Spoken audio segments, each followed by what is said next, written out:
Hello, everyone. I'm Ed Densel, and I host Unfound, and I run this YouTube channel. I realize you don't want to give a thumbs up to the following video until you watch it. You know what? That's totally understandable. I can appreciate that.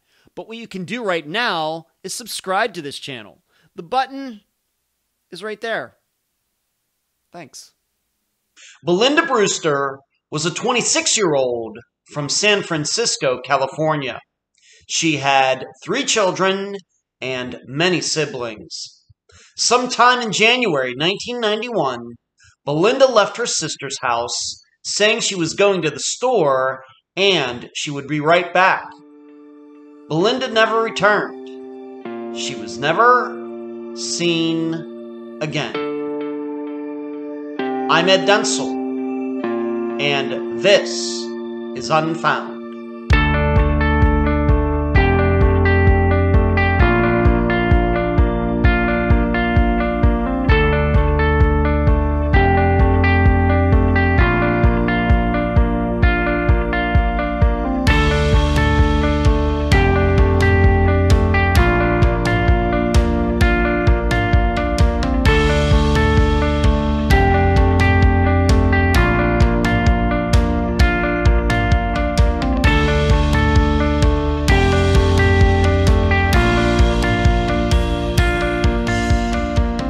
How do things go so wrong that started out so well?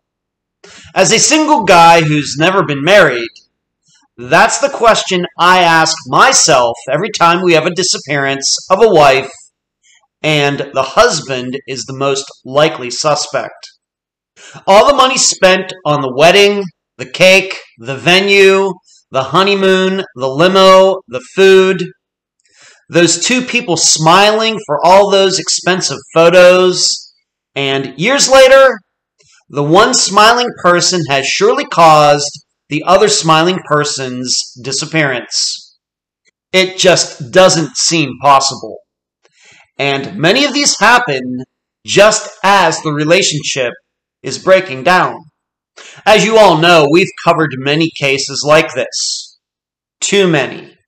Linda K. Carroll, Charlotte Paulus, Barbara Frame, Marion Hurley, and I could go on. Once again, how can this happen? Well, with Belinda Brewster, the situation might not be so straightforward as the others. Belinda had a lot of other things going on besides the ending of her marriage. But that's for you to determine. Is this a case of divorce and disappearance? And now a summary of the case. This is brought to you by my friend Megan Linez's website, charleyproject.org. Not a lot is known about the adult life of Belinda Brewster. Yes, she got married to a friend of the family, Billy Booker. She had at least 1 child with him. However, the other 2 children Belinda had were not from Billy. At some point in the late 1980s, Belinda became transient due to a crack addiction, an epidemic that had taken hold in urban areas at the time. She drifted from place to place in San Francisco, with her family having a hard time keeping track of her whereabouts. However, in the weeks before she went missing, Belinda had been at her sister's, and things seemed to be looking up. Yet, around this same time, Billy wanted a divorce, and Belinda was not ready to grant one to him.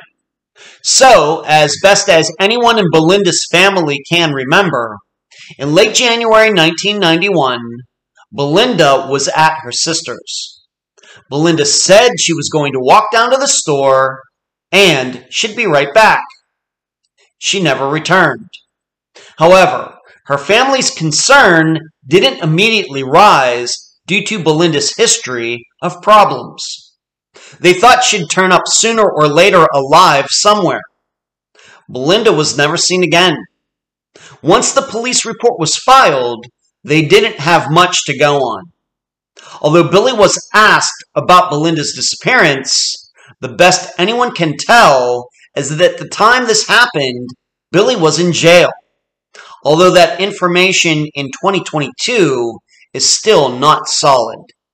What we have with Belinda's case is a combination of two instigators that can cause disappearances: a bad relationship and drug addiction. Between both of them, they make up at least 80% of the disappearances Unfound has covered. The problem? Both together could not have caused Belinda to go missing. Think about that as you try to answer these three questions during the interview. Number one, if Belinda walked off and died all on her own, should not her remains have been discovered and identified by now? Number two, even if Billy was in jail, could he still have orchestrated Belinda's disappearance? And number three, what are we to make of the fact that Billy's divorce lawyer at the time became his next wife? A woman who in 2022 is avoiding emails and calls concerning Belinda's disappearance. Belinda's family isn't sure what to think, and many have moved on with their lives. The guest for this episode is Belinda's daughter, Yukio Ian. Unfound news. It's the end of the month, so you know what that means. Newsletter. Please look for it in your email inbox this coming Monday. If you aren't on the list yet, please contact me at unfoundpodcast@gmail.com. Next, I'm currently working on the next Unfound now. For YouTube members, the episode will be coming out this weekend. For everyone else, you'll have to wait until next weekend. So please, consider joining the channel for only 10 cents a day. Finally, somebody has a birthday this Monday. He's turning 52. Yes, the same number as there are cards in a deck. He prefers to think of himself as a king, or maybe even an ace. Where you can find Unfound. On these following podcast platforms: Spotify, iTunes, Stitcher, Podbean, and many others, especially outside the United States.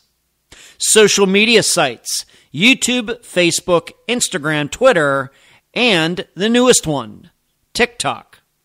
Listener support sites: patreon.com/unfound podcast, paypal.me/unfound podcast. The website, theunfoundpodcast.com. The email address, unfoundpodcast@gmail.com. And please mention Unfound at all true crime websites and forums. Thank you. I'm so happy to have on this episode of Unfound the daughter of Belinda Brewster, Yukio Ian. Yukio, welcome to Unfound. Thank you for having me. You're very welcome. Now, I need to make sure everybody understands that when your mother went missing in 1990, you were only 2 years old. So everything is going to be through that lens. I just want everybody to understand that before we get started. So a lot of these things you didn't learn till later, but you are working on this with the help of other people, of course, now in the year 2022. But let's just talk about your family. If you have any siblings, maybe you want to talk a little bit about your aunts, who at least one of them I've talked to. Just tell the listeners a little bit about your family, anybody you'd like to mention, and maybe we'll get into your name, how you got your name before we're all done too. Why don't you do that right now? So, I do have siblings. I have a brother. He actually passed in 2004. Oh, no. And I have a sister as well. She lives, I believe, in Sacramento. But we kind of live separate lives, different lives. So we don't communicate or talk much. And even on the subject of my mother, we've maybe spoken about it maybe like once or twice. So it's a real touchy kind of subject for my family, to be honest. Okay. I feel like a lot of them don't want to talk about it, but it's necessary at this point, you know? Yeah, sure. And Yukiya, you should know that's not unusual. Although I would never say publicly some of the people who appeared on Unfound, you're talking about it, and that's fine. It's your choice to talk about it. But many of the guests who are family members who I have on Unfound, they're the only person in their family who's doing anything. Yeah. So, yeah. and although I'm not saying it goes to that extent in yours, but if you're talking about how your sister maybe is not as interested in your mother's disappearance as you are, that's not rare. Okay, so Yeah, you know yeah. you need to understand. So, like, I wouldn't say that she's less interested. I mean, maybe she's doing her own kind of investigation or whatever it is. I don't know, because me and her really don't communicate to even understand or even come together to see, you know, see what is actually going on, you know, or putting on our ideas together. We've never had that level of communication with each other, even as growing up. So since my mom went missing, it kind of like the way we grew up was different than a regular childhood setting with your mom, your dad, your siblings, you know? Right. Are you too close in age, or is there a little bit of an age separation? So I'm the youngest. My brother was the second youngest, and my sister was the oldest. Okay. So she's, I don't know. I couldn't even tell you how old she is, to be honest. That's how much of the disconnect it is, to be honest. I got it. Okay. And maybe she's older though. Maybe at least 5 years. Okay. And we're going to talk a little bit about what went on with you personally after your mother went missing and how you were raised, and we'll get into that a little bit later. But thank you for explaining some of that. And the listeners, I'm sure I've talked about it before, certainly understand what you're talking about. You know, certainly do, regarding family issues or not seeing eye to eye, or people doing their own thing when it comes to a disappearance, whether it's like your mother's that's over 30 years old, or even disappearances that are a lot newer. Very, very common what you're talking about there. Let's talk. I told you I was going to ask you about this before we started. Your name Yukio, and then we're not using your last name. We're using your middle name, Ian. Two guys' names. Any idea how that occurred? I realize you were 2 years old when your mother went missing, but has anybody else in your family been able to tell you why those ended up being your names? Any insight into that? So I've heard a bunch of different stories about my name. Okay. And how it came about. But I believe one of the stories that I heard was that my mom and my grandmother named me. But no one can give me like specific details of why. My grandmother is no longer living. I was a kid when she passed away, so I'm unable to ask her. And, you know, my mom's situation that we're talking about. So it's definitely a kind of like a mystery for me. Now, I should ask, I'm going to just play maybe stupid white guy here, but, Yukio does sound like an Asian or Japanese type of name. Do you have any of that heritage in your genetics, or what? Yeah, so I'm Nigerian, Welsh, Mexican, and Asian, and a bunch of other things. Wow. Okay. I have a very big ethnic. I can't pronounce the word, but you know what I'm saying. A lot of mix of different ethnicities. Sure. Wide range, and I did do the ancestry, so like I know specifically what my genes and where they come from. Okay, excellent, and it's a whole mixture all over the earth. Yeah, definitely. Yeah, Neat. I'm not like that at all. I've got Irish and English, and that's it. All that's right, so it. I'm envious. I have to say, maybe I'm a little bit envious there, Yukio. But Yukio, you were telling me that the Yukio, and of course your middle name, maybe I would know that with Ian, but Yukio is considered to be a male name.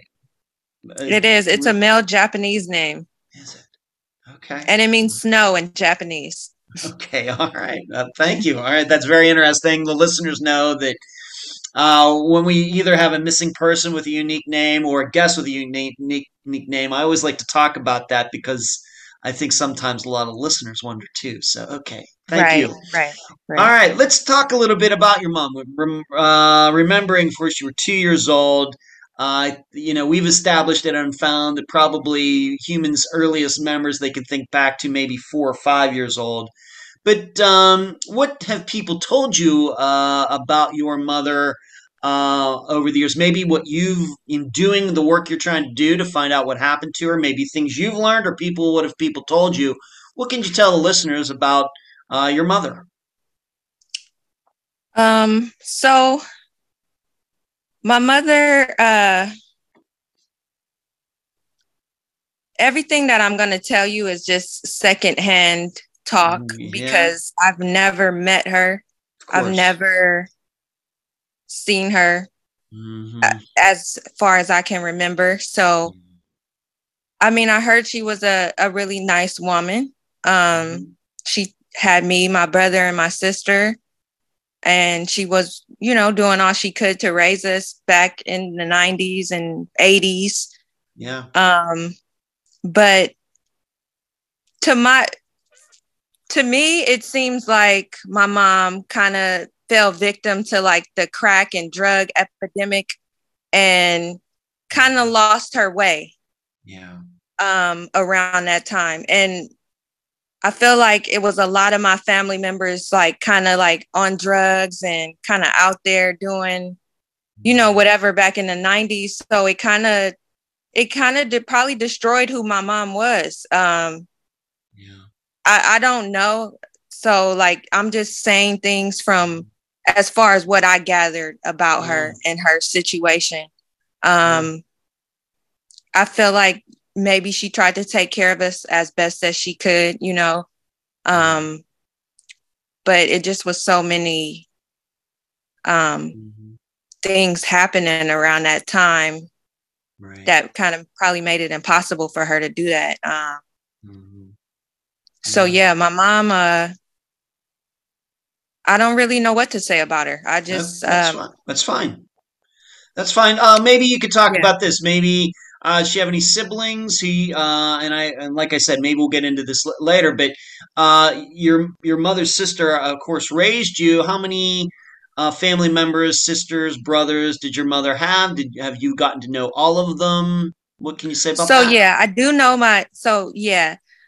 know my mother's full side of her family. I grew up was fortunate to grow up with all my mom's family.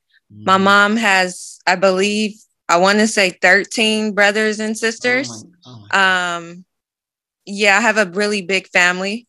And sorry, I don't know if my camera went out. No, you're good. You're doing fine.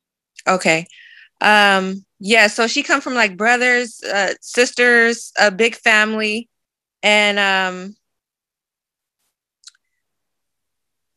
sorry, I just got sidetracked. What'd you say?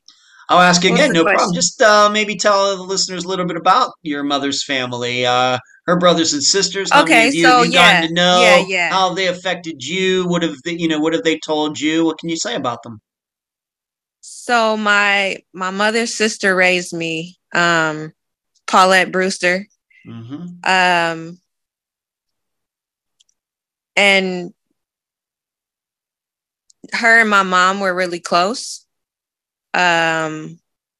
So basically from my perspective, because everyone has their own perspective of how everything went down.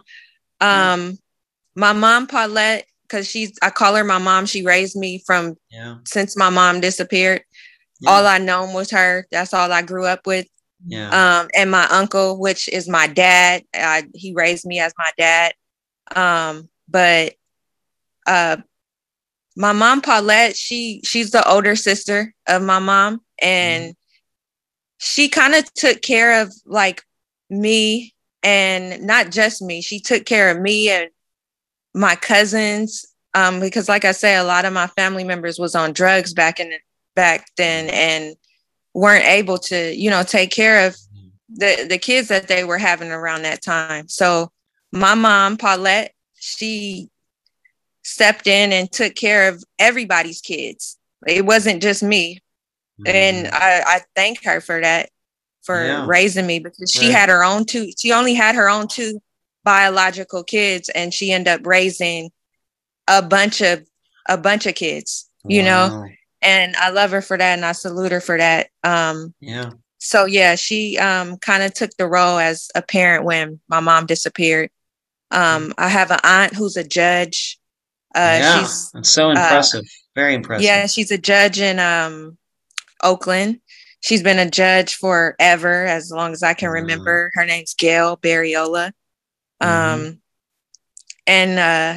that's another one of my mother's older sisters. And I don't know, my family is, my family. It's just hard when I get on this topic about my mom, because I really don't know how they feel about it, because I feel like it's a lot of stuff being kept. Right. Yeah, going back to a very painful time for all of them, and of course it's painful for you now, but of course they were the adults at the time, and remember it happening firsthand, Right. But sure. And I think you maybe told me, or maybe I had a chance, of course, to talk to Paulette at one time, that maybe your mother had lived, maybe when she was pregnant with you, or something, she actually had lived. They had actually lived together for a while. Do you know a little bit about that? So she did tell me that they did live together. But I also heard that my mom was going back and forth from different places. So like from my grandmother's house to Paulette's house, and just kind of staggering where she was living at the time. Yeah. Okay. And maybe with her husband, with my brother's father.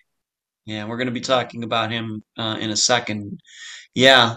And do you have any idea, this addiction that she had developed, how long she had struggled with that before she went missing? Was this like a 10-year thing, or what do we know about that?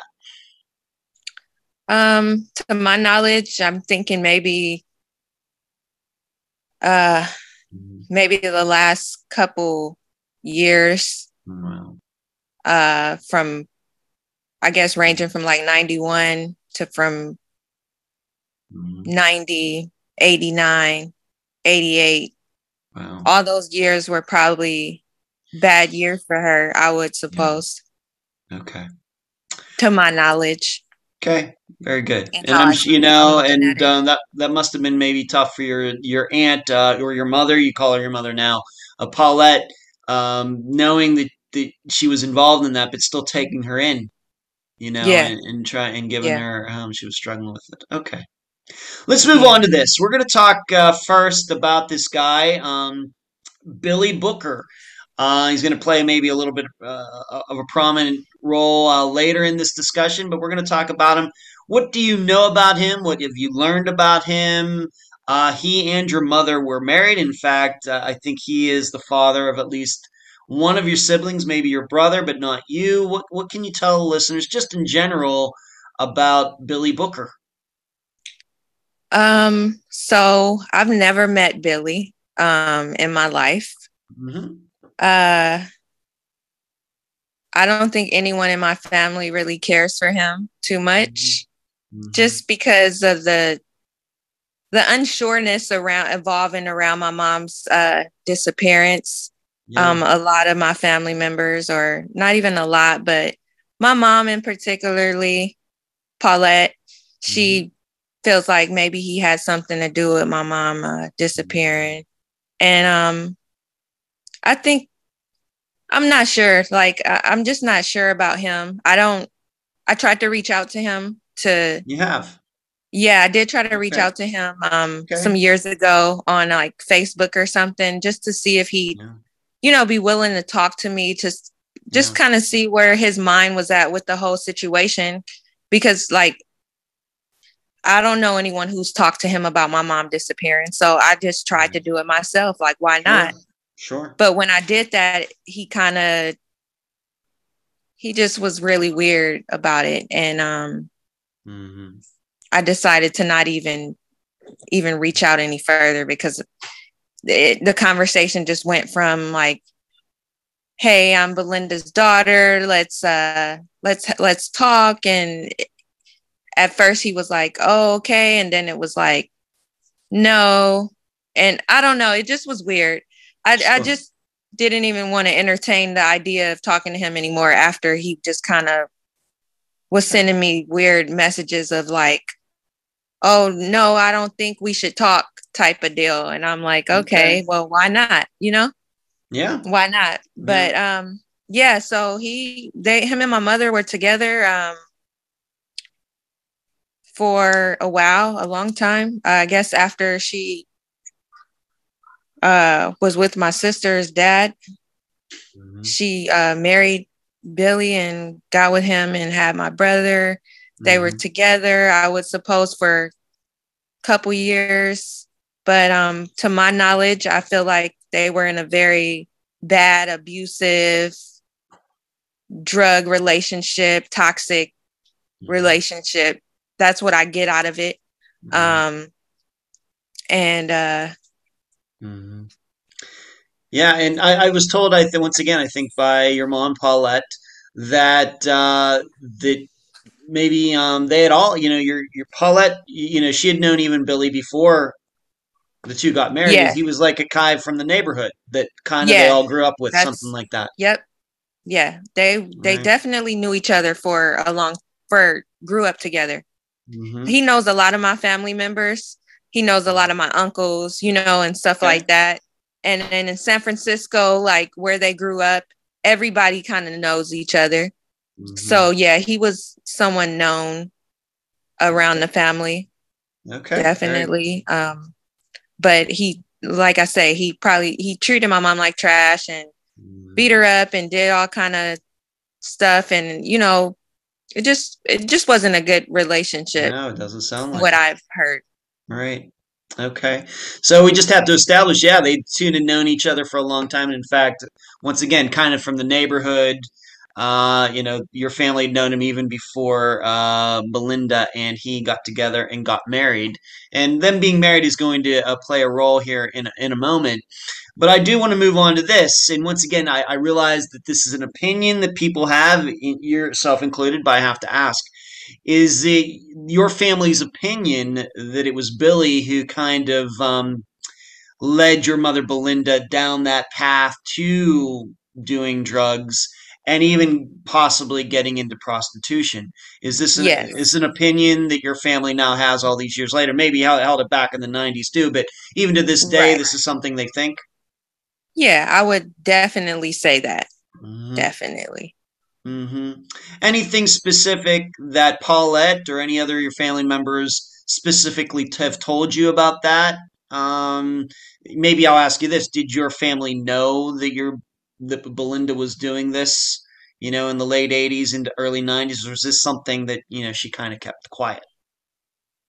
I And you, believe they knew. I believe they knew about that, definitely. Mhm. Um, and honestly, I feel like a few of them were doing it. A few of my Uh, aunts oh, okay. were were were out there. I'm telling you, they were. So what you're saying is some of your other families, Belinda was not the only person involved. There were other people who were doing this as well. Yeah, definitely. They were all Mm-hmm. kind of out there. Mm-hmm. Okay. All right. Thank you for telling us all that. All right. Yeah. So, but the belief is once again, Billy might have helped her along. He certainly wasn't stopping her. Even though they were married, he certainly wasn't stopping her from doing this, right? Yeah, no. Okay. He was encouraging it for sure. Okay. And has any of your family members regarding the drugs, is there any stories about Belinda maybe trying to go to rehab, or was she just so deep into it that, she couldn't or didn't want to? Do we have any stories about that? Any ideas? Um, no, I don't have any stories about her. Okay. I mean, maybe she was trying to like get herself together. And I think what it was she would go to my mom, Paulette, and probably like stay with her and try to, you know, be better there. And it just, I don't think Okay. I don't think getting help or anything like that was on their minds Okay. around that time. Now, one thing that I think Paulette did tell me, though, that is certainly admirable is that when she told me that when Belinda got pregnant with you, that she got off drugs. During her pregnancy for those 9 months, that's what Paulette told me, that she had abstained from her addiction during this time, because we know, of course, drugs are dangerous anyway, but they're even more dangerous for, of course, unborn babies, fetuses. Mhm. Did you know about that? Has Paulette told you that? I don't think I've heard it from my mom, but Huh. it's funny that you said that because um, I was just talking to my mom's son, my brother, Kenneth, and Hmm. he did say something like that, like uh, before my mom had me, or before she disappeared, one of the two, that she was trying to stay off of drugs and stay off the streets and get better and stuff like that. I have heard that. Yeah. Okay. All right. Yeah. Okay. Now, regarding going back to Billy, I guess a little bit, there is this divorce, and do you have any idea? I know that this is something that we're going to be talking about, but even more. But any idea who initiated it? What brought this on? What has your family told you about this? Once again, reminding everybody that you were only 2 years old when all this was going on. What have they told you about this divorce that Belinda and Billy were trying to make happen? So to my knowledge, I was told that uh, Billy had fallen in love with his lawyer or something because he had been incarcerated at the time. Wow. Or sometime back in the 90s, he was incarcerated and Hmm. fell in love with his lawyer. And he wanted a divorce from my mom. Him and his lawyer girlfriend wanted to get married, and my mom wouldn't sign the papers. So Hmm. I heard that there was I don't know if it was an altercation. I don't know if they had a fight. I don't know. Hmm. Something happened, but I'm not sure exactly what. But something Okay. happened between my mom and the woman he was with at the time, which was Hmm. his lawyer. And she basically told my mom to sign the divorce papers, and my mom was like, "I'm not. I'll sign them when I'm ready," basically. Okay. And then that was some type of issue that was going on with Hmm. them, like around the time she went missing. That was an issue. Okay. Um, So your understanding, just to put this in a nutshell, is your mother, Billy, it seems, wants a divorce because he has another woman in his life, and yeah, just happens to be a lawyer that he knew and might have been helping him with some of his other legal issues that he was having, and he was in jail. And the story goes that what your family believes all these years later is that this lawyer tried to, I want to say confront, but encountered your mother Belinda somewhere and trying to get her to sign papers, and Belinda wouldn't do it. yeah. Any reason, any idea that you're, once again, realizing you're just 2 years old? Any reasons that your aunts or anybody else has ever told you why? She, it sounded like that would have been a good move for her, but she didn't sign those papers. Why do you think? Any ideas? Um, I really don't know why she do. Okay. Like, I wouldn't even know why she wouldn't want to sign them. Yeah. But the way the story comes off to me is kind of like, who are you to make me sign anything? Okay. You know, Okay. like, who are Right. you? I'll sign it when I get ready to. So Yeah. I just feel like maybe she just was thinking like, maybe kind of being a little petty or something, you know, like I'll sign it when I want to, you know.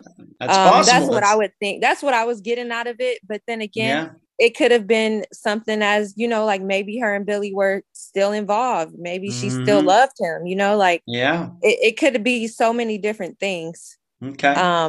But that's my best guess. Okay. Very good. And there's a lot of different possibilities there that'll make a lot of sense. Certainly. And I've never been divorced, but certainly people who have been, maybe they have the same situation, confronted with divorce papers. Maybe they're surprised or something, and are like, who are you? Who are you to come at me? And it very well may be that Belinda never even knew this woman existed and had never met her before. That's possible too. Okay. All right. So Billy's in love with his lawyer, and in fact, they ended up getting married, as I eventually found out. So maybe I need to ask you about this. Is it then your understanding that the divorce eventually did happen? Because we do know that Billy did end up marrying this woman, this lawyer. Any ideas? Did the divorce papers go through? Any idea regarding I don't even know how. I still to this day don't know how he got married after my mom. Okay. Like that's an unanswered question for me. Okay. Very good. All right. Had to ask it. Okay. What is your what you've been told about the last encounter? Of course, anybody you trust. Of course, that would be your mother, Paulette, maybe some of your other family members. What do we know about the last interaction any of them had with Belinda? Talked to her. What do we know about any of that? What have you found out? The last interaction that the last thing that they told me that she did was she said she was going to the store to get something for me. I don't know, diapers or something, milk. Okay. I don't know. She was going to the store and she said she'd be right back. And she just never came back. Okay. Now, the tough part about this disappearance is that I know that I have in my notes that this last sighting was in May of 1990. We're, of course, going to talk about that. But the official date, if you were to go, for example, to NAMUS, is not until January of 1991. Any insight into that at all, Yukio, as to why it seems maybe your family members last saw her in May of 1990, but the official disappearance date isn't until like 8 months later or something? Any ideas? Actually, I don't know why. I never even knew that it was two different dates. The only one I've ever known of was the January date. I didn't know like there was even a different date. But this all comes back to like my family being kind of like secretive or only saying certain things, you know, important things that, you know, we all should be on the same page about, because absolutely. I didn't know that, you know? Yes. Yeah, I gotcha. I guess then maybe obviously you were raised by Paulette. What has she said about the last time she spoke to or saw her sister, your biological mother, Belinda? What date is in her mind? You know, she never gave me a date. It just was always talk of like, you know, she just left and didn't come back. No one's ever been specific about any of that. Okay. That's interesting. Okay, well, maybe that's something that can still be worked on here in 2022. But the way then you understand it is when you started getting into this, and we're going to talk about how you finally, became an adult and started working on this. But in your mind, then this January 31st of 1991 is the date that you accept. That's the date that's foremost in your mind. Yeah, that's the one that's foremost in my mind. It's the only one I've ever went off of. It's the only one I see like on the pictures and Right. missing person things, it's the Yeah. January date. Right. And I think where I have to admit, I think that I got that date. I don't, maybe it was, obviously wasn't from you since May 1990 doesn't ring a bell to you. It must have been something that Paulette told me when I spoke to her and it was in my notes. So Yeah. maybe that can be all reconciled, after we're done with this interview. Maybe you could talk to her about that if she wants to talk to about it. Maybe she doesn't want to talk about it. None of my business necessarily. But I do have in my notes that she talked about May of 1990 and not Hmm. January of 1991. So Yeah. I something to look definitely into. we're gonna ask her for sure. Okay. I guess maybe, being that it's that time of year, January, maybe somebody might remember, was Belinda around for Christmas of 1990? Maybe that might be a good place to start. Okay. Okay. So she doesn't come back. The way it's been explained to you by the people who were adults at the time is that she went out, never came back, which you should know, Yuki, is a very common scenario, especially with people, men and women, who do have addictions, maybe Right. doing some things, making bad choices, questionable choices in their lives. Very common that a lot of them go out and never come back. Some of them do Right. end up coming missing. Some of them end up in jail. Some of them are unfortunately found deceased. But this is a very common kind of scenario that we talk about for this type of disappearance. Um, when she didn't come back, she went out, never came back. What did your family do? Did they automatically call the Okay. police? Did they go looking for her? Did they ride around looking for her? What did they do? So I felt like when she disappeared, when she left and said she was going to come back and she didn't, I think that maybe my family just thought like, oh, she'll probably be gone for a couple days, but she'll be back, like maybe she was just lying about going to the store, and maybe that's something that she's done multiple times to where they felt comfortable to not even trip about it, and then when they realized that she wasn't coming back or she didn't come back for maybe like a week or something, to my knowledge, my grandmother, Linnell, filed a police report. Okay. And when she filed the police report, I don't feel like much was done. I just feel like a police report was filed and I don't think it was ever followed up on, to be honest. About it. That was it. It was just a police report and a missing woman. And maybe back then they just felt like, oh, she's on drugs, she's in prostitution, and this happens, and just left it as something as nothing, Right. Yep. And that happens. That happens to this day. 2022. Yeah. It's still happening this day. It's something I'm trying to change the perception of these types of people who go missing. It's easy for the police to get involved in little girls who go missing or, lawyers and people like that. But, a lot of people who, like your mother, go missing too. Yeah. And they deserve that as much attention. Absolutely true. Right. Okay. Definitely. So you're really not sure. It doesn't sound to me like the police didn't do much. I don't think would surprise anybody. But specifically, did they talk to Billy Booker, being that they were still married at this time? Any records, anything you've ever heard about whether they ever spoke to Billy? I want to say they did because I think my mom Paulette, she wasn't too fond. I don't see. It's kind of weird because I don't know if Billy was in jail when my mom disappeared, right? Or if he wasn't in jail. I that's a question that I'm still working on trying to like figure out. Yeah. So like it's kind of like it's weird. So I don't know. To answer your question, I don't know if they spoke to him, but I do know when my mom went missing, I ended up staying with Paulette. I believe my sister ended up staying, and then my brother, he ended up going to live with his father when she disappeared. But my brother ended up running away from his dad because he was doing like some abusive things to him, and he was hurting my brother. This is Billy. Yeah, my younger brother, my older brother, Billy. Yeah. All right. So his name was Billy too? Yeah, Billy Jr. Yeah, Billy Jr. I say. So after your mother goes missing, you end up with Paulette. Your sister, she ends up with Paulette or somebody else? I believe she ends up with my mom too. She lived with us for Okay. a while before Okay. she left.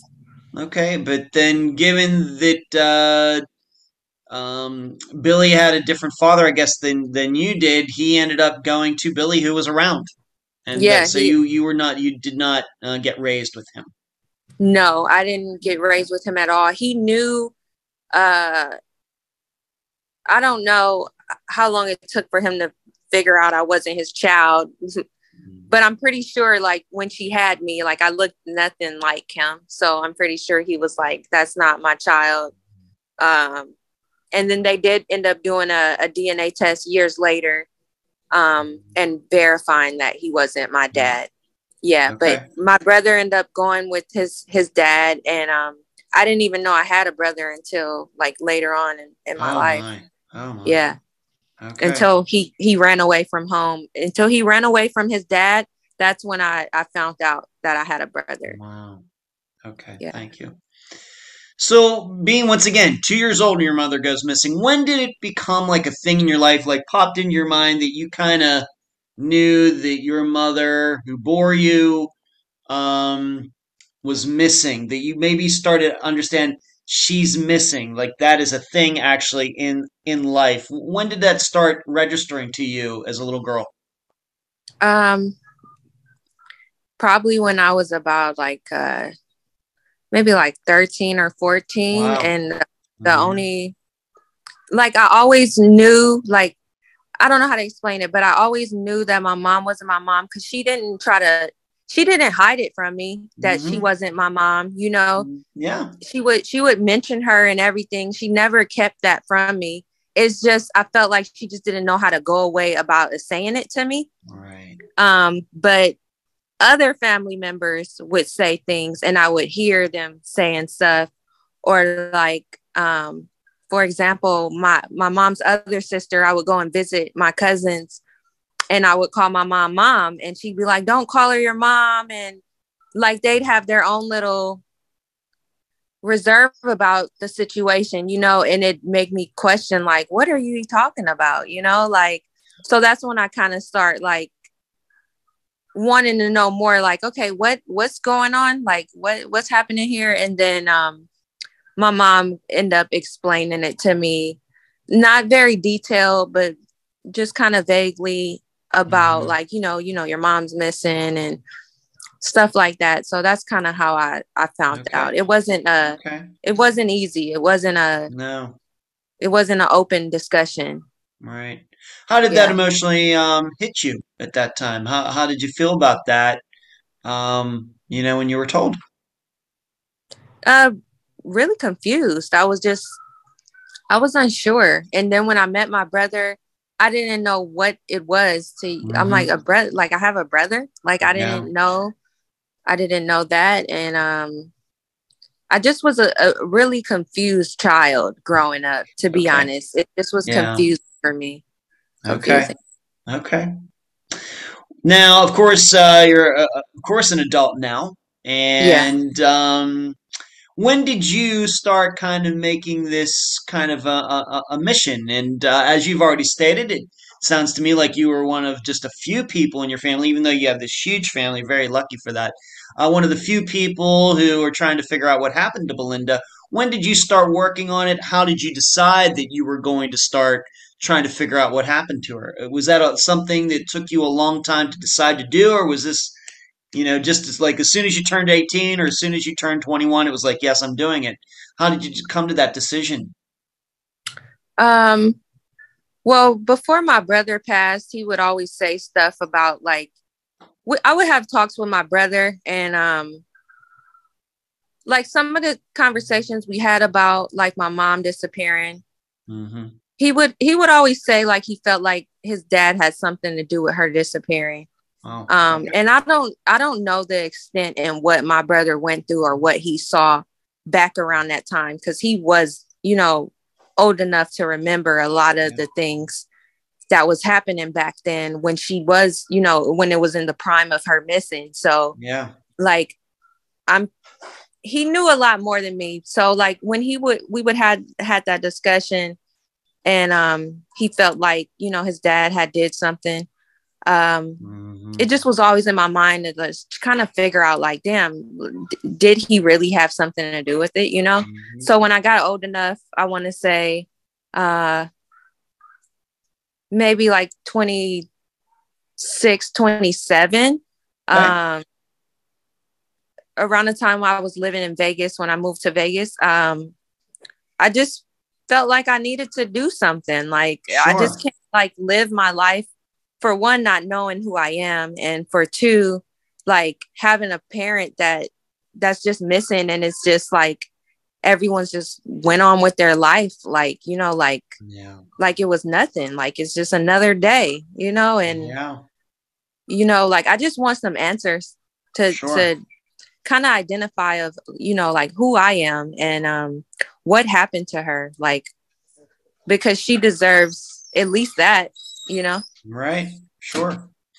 And when you decided, maybe 26, maybe 5 years ago, something like that, did you contact the San Francisco Police Department? Were they any help? Have you been successful in getting any paperwork from them? And what about DNA? What can you say about all of that involving the police department who is responsible for your mother's disappearance? Yeah, so I did contact the San Francisco Police Department, and I spoke to an officer, can't remember her name, but she basically told me, you know, vaguely what they had, and which was little to no information about the case. No one had followed up on it. It was a cold case. But they did come out to Las Vegas and take my DNA, and they put it into a database. I think it's called the NAMUS. I don't know. NAMUS database. There's a federal database, and yeah. So they took my DNA and put it in their database, and they're like, if anything comes up, you know, they'll reach out and let me know, and it'll pop right up. But nothing's came up since I've submitted that, and no new information or anything has been obtained since then. Really, it's just been a gray area. Okay. They said they didn't have much, but of course we might have that original police report that was filed back in 1991. Have they even given you that? No, I haven't even requested it, or I haven't did that kind of I haven't gotten it. Well, I can certainly help you do that. You should know, Yukio, that we've covered a few disappearances in San Francisco over the years. Maybe none. One kind of as old as your mother's. I covered just recently. I covered disappearance of a guy, Steve Davis, who went missing in San Francisco in 1986. Wow. And I can tell you, in dealing with the San Francisco Police Department, they're not the easiest police department to deal with, unfortunately. Right. However, I'll certainly, of course, offline through, on the phone or whatever, go through you what you may have to do to at least get your hands on the original missing persons report that was filed. That'd be You never awesome. know. You never know what might be in there. It's certainly worth your time, and it doesn't take a lot of time to do, and I'm hopeful that you'll be successful. So we can certainly talk about that after this interview. Definitely. But they did take your DNA, so this DNA was taken like within the last 5 years, 6 years? Yeah. Okay. Yeah. Great. Okay. Let's move on to this. We've already talked about this once, but I'll bring it up. I'll ask you again. You have spoken to him. When did you speak to Billy? And maybe go through again how he reacted to you contacting him about your mother's disappearance. How did he feel about all that? So yeah, I did try to reach out to him on Facebook. Maybe 4 years ago, maybe around the time when I first started like getting into the whole thing of trying to figure out what happened. I had reached out to him. And when I did, I sent him a message. I'm like, hey, Billy, this is Yukio Booker. I still hold his last name. It's pretty weird. So I said, hey, this is Yukio Booker. I'm Belinda's daughter. And, I wanted to talk to you about, your experience and, what you may know about her disappearance. I just want to reach out to you. And he's like, oh, hey, how you doing? And he kept it simple and short. He just was like, hey, how you doing? And he didn't say anything, really. He didn't say anything. It just was, how you doing? And basically, I can't help you type of deal. He didn't want to talk about her. He didn't want to engage in a conversation with me. So I just left it at that. Okay. He never, for example, I'll just ask you a pointed question. He never gave his opinion on what might have happened to her. No, he didn't want to give that opinion to me at all. Okay. Okay. And did he ever mention the lawyer, his lawyer who he ended up marrying? Did that ever come up in any of those discussions? No. No. Now, I'll just talk here for a little bit. The listeners and viewers should know that I was able to, we didn't want to get into her name for purposes of this interview because really not sure if she knows anything or anything else, and also for any situations regarding defamation. But I was able to track down the woman who was Billy's lawyer at the time, and she did end up becoming his wife. Now, they're not married now, and in fact, they got divorced before the 1990s were ever over, as far as I can tell.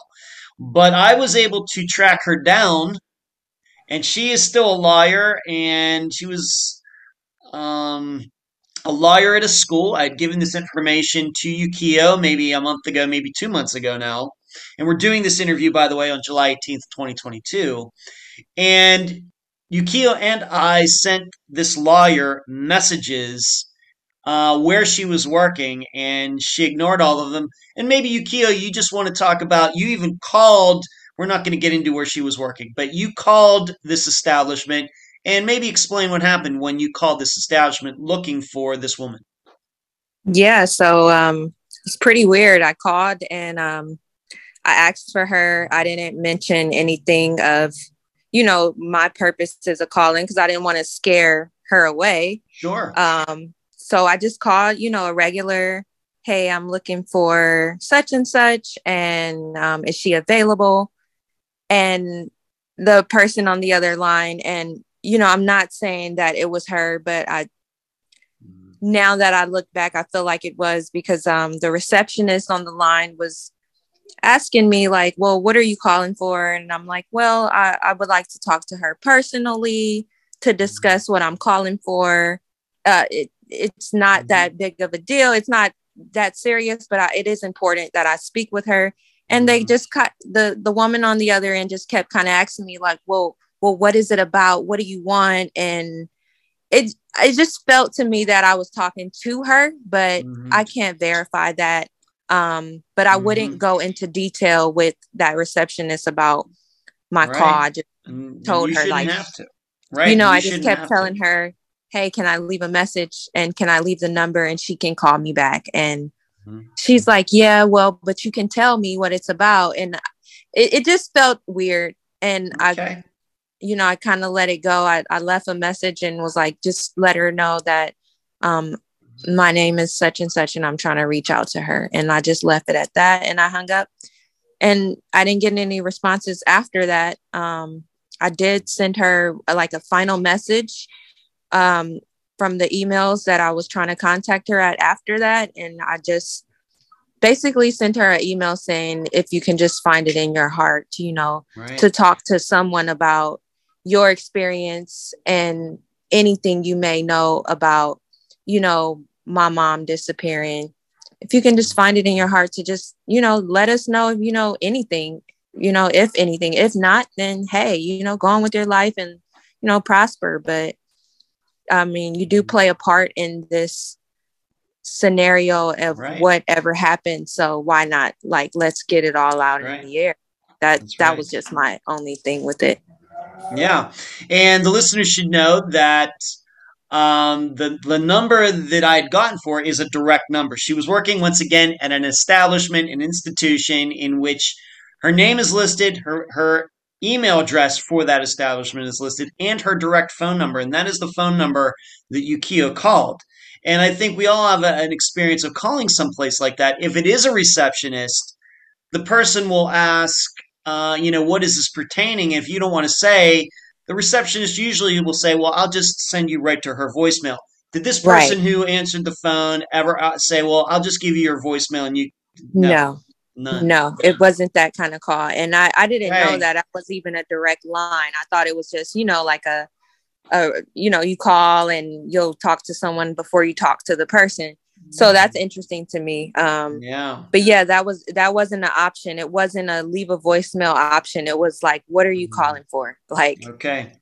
yeah. Very good. Now, the corollary to this, once again, I found out much more recently, maybe within the last 3 weeks or something, is that whether this, I'm just going to state facts or not, the listeners can make it, decide for themselves. Right after Yukio and I started contacting this woman, maybe I tried calling once. But I don't think anybody picked up. But I'd certainly emailed. In all of this contact, maybe between us, some phone calls, emails, maybe 7 to 10, attempts to contact her. Right after we did all this, this woman is not working at this institution anymore. And in fact, she had been there for a long time. And then right there, when we start contacting her, she doesn't work there anymore. Yeah. And I'm still waiting for her to pop up somewhere because she's a lawyer. Maybe she's retired, maybe doubtful. I'm still trying to figure out where she's going to land next so we can try to track her down again. But what we're saying is, as soon as we started contacting her, she didn't work. She's not working there anymore. Yeah. Once again, the listeners and viewers can decide that for themselves. And in fact, when you go to that page on that website where it was listed, her name is not there anymore. So she's certainly gone. Certainly. So we'll still try to track her down because, as Yukio said, I think that I'm not saying she had anything to do with the disappearance, but she certainly has some insight into all of that interacting with Belinda, being around Billy, then getting married to Billy. Right. Did he ever say anything about Belinda's disappearance, and how were they even able to get married when there's no proof that Belinda and Billy ever got divorced? So many questions, and it's just yes. I just feel like I say, I'm not saying that she's involved by any means because maybe she could not be, but that's doubtful. But just if you have nothing to hide, why not talk about it? I'd be eager to get my name out of the way of anything that's like that. I'd want to, as a lawyer, I wouldn't want my name attached to anything like that. So I would want to clear that up, but I don't know. Like I say, it's a lot of like secretive things within this situation. So it makes it so like not knowing which way to go with it, Right. And we realize, and Yuki and I both realize that there is still privilege attached. If she was, even though they two ended up getting married, even if she was his lawyer at the time of the divorce and she was functioning in lawyer capacity, we realize there's privilege. On the other hand, illegal activity is not privileged. Right. So, and the lawyers are officers of the court first. So, if she's watching this now, she's figured out that we're doing this podcast. Hopefully she has, and she's listening to this. All we want to do is talk. We've not mentioned her name here. We've not mentioned where she was working. We still just want to talk. That's all we want to do. That's all we want to do. Okay. How has this, being that you decided to get into this, how has this affected you as a person, Yukiya, doing this? Obviously, maybe this is something you never could have predicted that you might be doing in your adult life. Maybe, maybe not. How has this affected you as a person working on this and knowing all of this? It's definitely affected me in my life, just in general.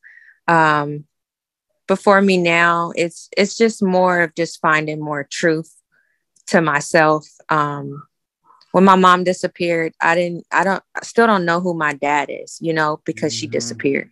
And I don't know what my real last name is. So it's for me, it's just finding out the truth and just The truth. That's all. Yeah. That's all I'm looking for is the truth and information to know, like, for one, what happened to this woman, because she is a human being, you know, she's happens to be my mother. But what happened? You know, like, you just don't disappear in thin air and everyone goes on with their lives. Like, it's okay because, yeah, everyone did go on with their lives, but she still had children, you know, my brother, me, and my sister. And we all have our own different views about how it all happened and how we lived through it and everything. And for me, it's probably not as intense as my sister and my brother was because they were older than me and they remember it. But I just feel like somebody has to, like, step in and figure it out. And if that's going to be me, however long it takes, we'll just play the waiting game or put the pieces in the puzzle together as we find them. And I just feel like it's important just to at least know something. It's just important to know something. And my identity is, like, in shambles because of how my life came about, you know, like, it's hard to identify who I am if I don't know, you know? Yeah. That's how it is for me, pretty much. You know, we were talking about your DNA earlier, and you said you did one of these, 23andMe's. You know, you have we talked about your ancestry. There's always, of course, the chance that somebody might hit upon that, being that you don't know. You've talked about not knowing who your father is. Maybe you even have other, like, half siblings. You know, maybe one of these days, one of them will put, their DNA into 23andMe, and, that might lead you to some, new, introduction to new family members. That's always a possibility. Yeah. And I definitely keep track of my ancestry, Mm-hmm. and it's so hard to try to keep track of that though. But yeah, I've definitely been waiting for someone to pop up that can give me some answers. Definitely. That's a reason why I did it. Okay. Get some answers.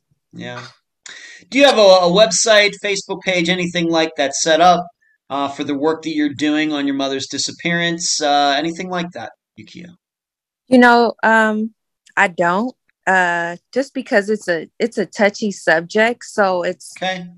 This is my first interview or anything that I've done regarding my mom. Yeah. Just because like I say, the subject's so touchy for my family, and it's secrets and all kind of, like, crazy stuff going on with it. So I don't like to, like, talk about it just because, not for myself, but I don't want to, like, say the wrong thing or hurt someone's feelings or say something and they say, why did you say that in public? Or, like, I don't know how everyone thinks about it. I don't really care, but I a little bit of a part of me does, to the point where it's just like, I won't put anything about her because I just don't know, like, how to do that. Like, it's a delicate balance. You have your mother who went missing. You want to find out what happened, but you don't want to show any disrespect to the people who put on all the time and work to raising you either. Right. Right? And yeah, for sure. And it's just, I don't know how to, like, I don't know how to talk about it because I don't really know what to say. Like, I don't know how to promote that my mom's missing, like, and it's been so long, like, I just don't know how to do it. Yeah. Well, you did a fine job in this interview for a first timer, Yukiya. You did fine. Yeah, thank you. Because I'm pretty nervous. Oh, were you? Gonna lie. Yeah, Okay. pretty nervous about this interview. No, I think you've done a great job. Do you have any final words before we complete this interview?